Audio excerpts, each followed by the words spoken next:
Good afternoon, everyone. My name is Benjamin, and today I just kind of wanted to show the difference between the polls only and the actual model version of my model, which I have here. So this is the polls only part, state and national mean, and the forecast is with everything added in. So this is the polls only.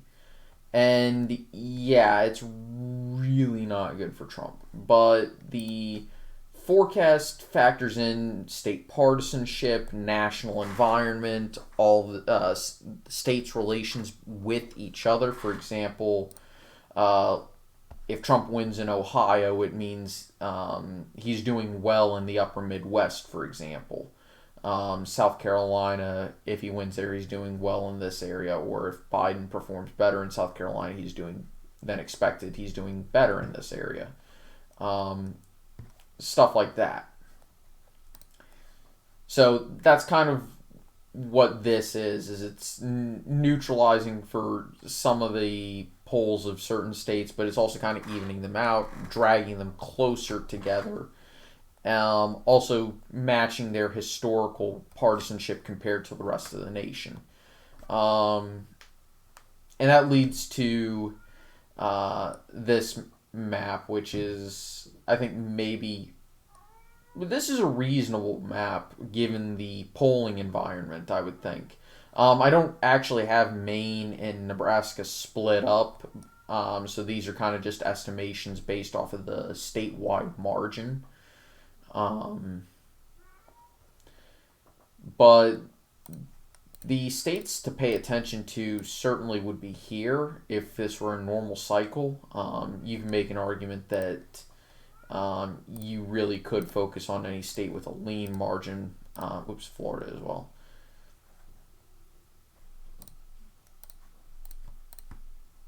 You know, but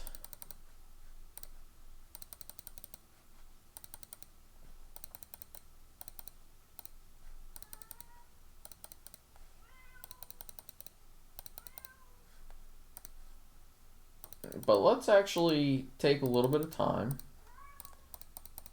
And yes, my I gave him a toy. I gave my cat a toy to play with while I was recording today. Um, he may make a cameo on election night when I'm live streaming that. By the way, if you're new to the channel, likes, comments, subscriptions always help. But yeah, no, I keep giving him stuff to play with, but he really just likes to talk. Like I said, he'll probably make a cameo on election night.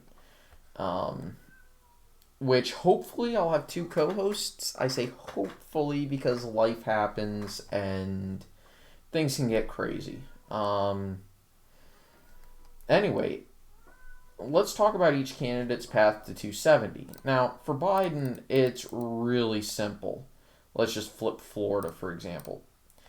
It is quite literally just win Wisconsin, Michigan, Pennsylvania.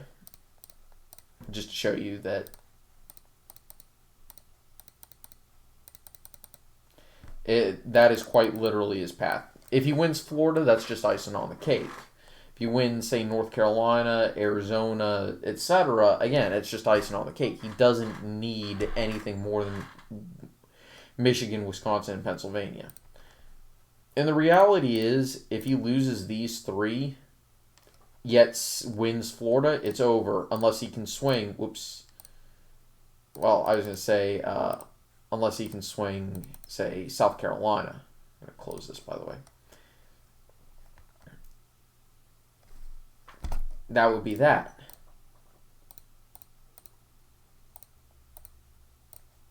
If he could swing North Carolina, sure, but North Carolina tends to vote a little bit more Republican than Wisconsin, Michigan, Pennsylvania. Though that is probably going to change in the coming years. What's Trump's path? Well, obviously, it lies in Wisconsin, Michigan, Pennsylvania. There are going to be a lot of people who are going to argue that one or all of these are off the table for him and that his path is gone. Um, I personally actually am fairly confident that Trump's going to win Florida now, looking at the early vote numbers, because I honestly don't think Biden's going to win the undecided vote by at all, let alone get margins that are conducive to national to the national margin that he would need, simply because most polls, if we go to the national polling environment, his average, with the methodology that I've been using, is 50.62. I use a rolling average, right?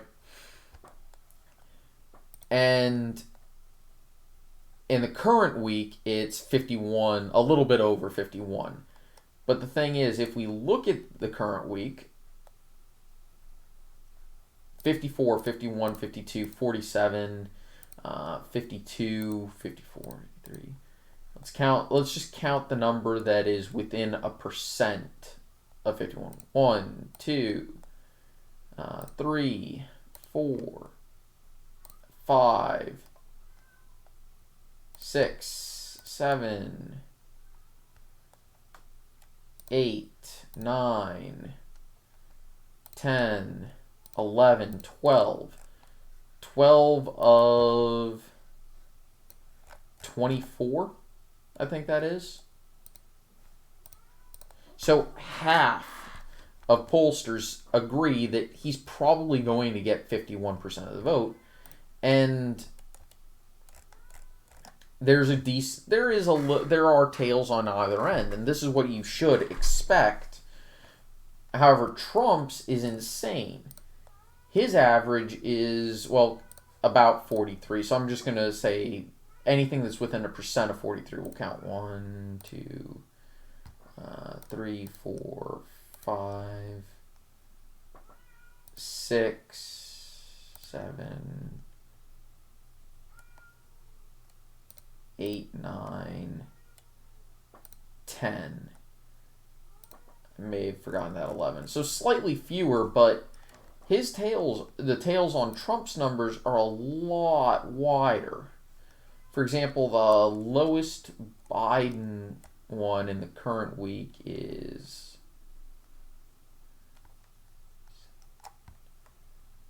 is 47, and the highest is 55, I think. Is there a 55? No, it's 54 this week. Okay. And the lowest for Trump, I think, is 39. There may be a 38. No, 39. And the highest, I think, is 48. That's a significantly wider spread than Biden's. Significantly wider spread than Biden. So Trump's numbers are a lot more erratic. But I'm not sure. Trump's paths to 270 require Florida. I think any reasonable path requires Florida. Now, the interesting thing is there is what I like to call, there are a few different paths. Florida and Wisconsin would be enough. Obviously, he needs Arizona. He needs North Carolina. Though, he actually kind of doesn't need North Carolina. I'll show you why. Let's say he loses North Carolina, but still wins the Rust Belt, as well as Florida. That's a win. Okay. And, by the way, if he does win any of these...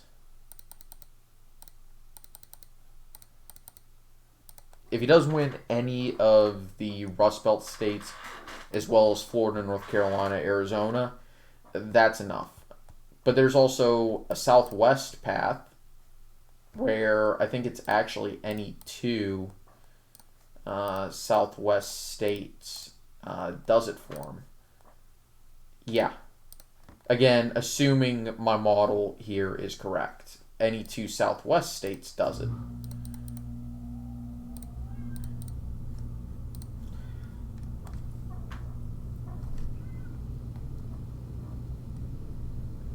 There's the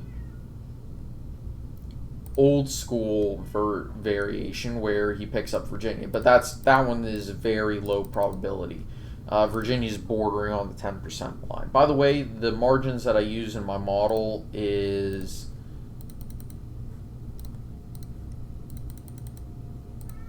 anything that isn't tilt, that is this color right here, or these two states, for example, are tilts.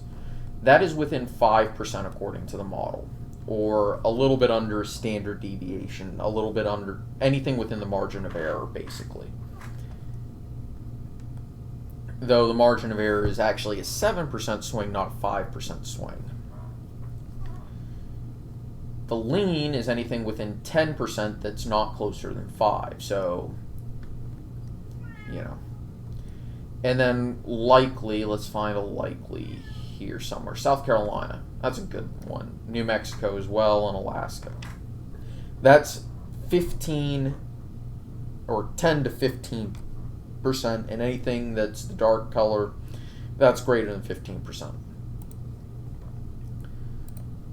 Actually, I think even without Florida, well, there are mathematical paths, but no realistic paths. I'm trying to think. There's a lot of interesting possibilities, but the truth is that of the paths that are available for Trump, Florida basically factors into every single one of them. And then he needs Wisconsin, Michigan, Pennsylvania, or Minnesota. Any one of those four would put him over the top, assuming, again, he gets the Romney map plus Ohio and Iowa.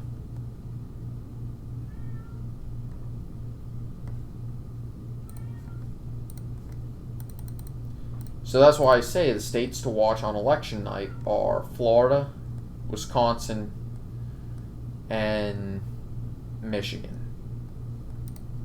And by the way, if Trump actually does win Wisconsin, which people who maybe saw the ABC poll earlier today are going to say, nope, it's impossible for him. Well, that poll was a massive outlier. One, that's the first thing. Two, the average does put it as a competitive state. And three, that poll is not something that you should throw out. Just take with a grain of salt and realize that it is a massive outlier. And outliers sometimes do happen. I'm not arguing that it's, that poll that's unrealistic and it won't happen. No, I'm disagreeing. But if Trump wins Wisconsin, he's probably winning Florida. He's almost certainly winning North Carolina. He's almost probably winning Arizona. And if he's winning all of those, chances are he's won the election, unless somehow Biden's able to pull off Nebraska's 2nd district. But that would still be a win as well for Trump, depending on how the state legislatures go.